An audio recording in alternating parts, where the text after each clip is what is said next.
नमस्कार प्यारे मित्रों, आज करवा चौथ की कथा सुनाने जा रहे हैं। आशा करती हूँ आपको पसंद आएगी। यह एक प्राचीन कथा है, साहूकार के 7 लड़के। इस वीडियो में संपूर्ण कथा का वृतांत किया गया है।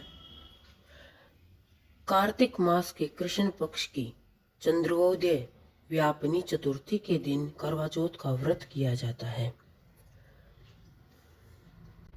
पति की दीर्घायु एवं अखंड सौभाग्य के लिए इस दिन भालचंद्र गणेश जी की अर्चना की जाती है और माता करवा की पूजा की जाती है। करवा चौथ की कथा कुछ लोग दोपहर 12 बजे के बाद पढ़ लेते हैं, वहीं कुछ लोग चंद्र दर्शन से पहले इस कथा को पढ़ते हैं। सौभाग्यवती महिलाएं अपने परिवार की परंपरा के अनुसार इस व्रत को रखती हैं और चंद्रमा को अर्घ देकर ही भोजन ग्रहण करती हैं।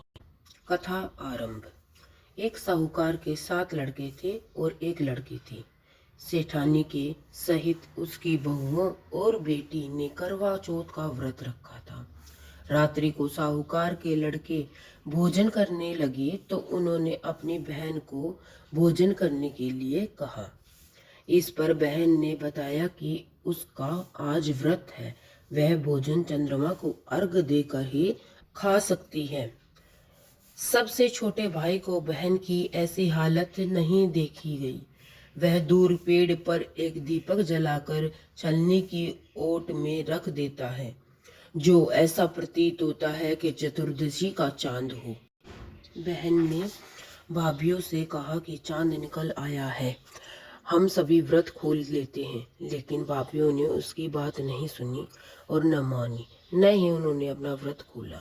बहन को अपने भाइयों की चतुराई समझ नहीं आई और उसने उसी दीपक को देखकर अर्घ देकर निवाला खा लिया।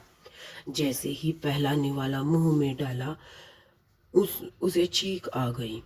दूसरा निवाला डालते ही उसमें बाल निकल आया और तीसरा टुकड़ा मुंह में डालते ही उसे अपने पति का मृत्यु का समाचार मिलता है।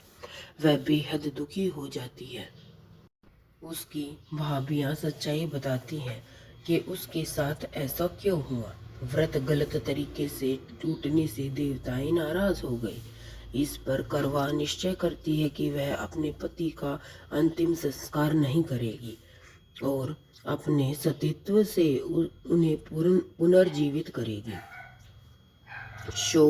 शोकाकुल होकर वह अपने पति के शव को लेकर 1 वर्ष तक बैठी रहती है। उसके पति के शव पर जो भी घास उग जाती है उसे वह साफ करती रहती है। पूरे वर्ष वह शोक में डूबी रहती है। उसने पूरे वर्ष की चतुर्थी को व्रत किया। अगले साल कार्तिक कृष्ण चतुर्थी फिर से आने पर उसने पूरे विधि विधान से करवा चौथ का व्रत किया। शाम को सुहागिनों से अनुरोध करती है कि यम सुई ले लो, पिए सुई दे दो, मुझे भी अपने जैसी सौभाग्यवती बना दो। जिसके फलस्वरूप माता करवा और गणेश महाराज प्रसन्न हो जाते हैं और आशीर्वाद स्वरूप उसके पति को पुनः जीवित कर देते हैं। जैसे करवा माता और गणेश जी ने उनकी सुनी, वैसे सभी की सुने। सभी का सुहाग अमर रहे। धन्यवाद। आशा करती हूँ ये कहानी आपको अच्छी लगी होगी। कृपया करके चैनल को लाइक और सब्सक्राइब करना ना भूलें।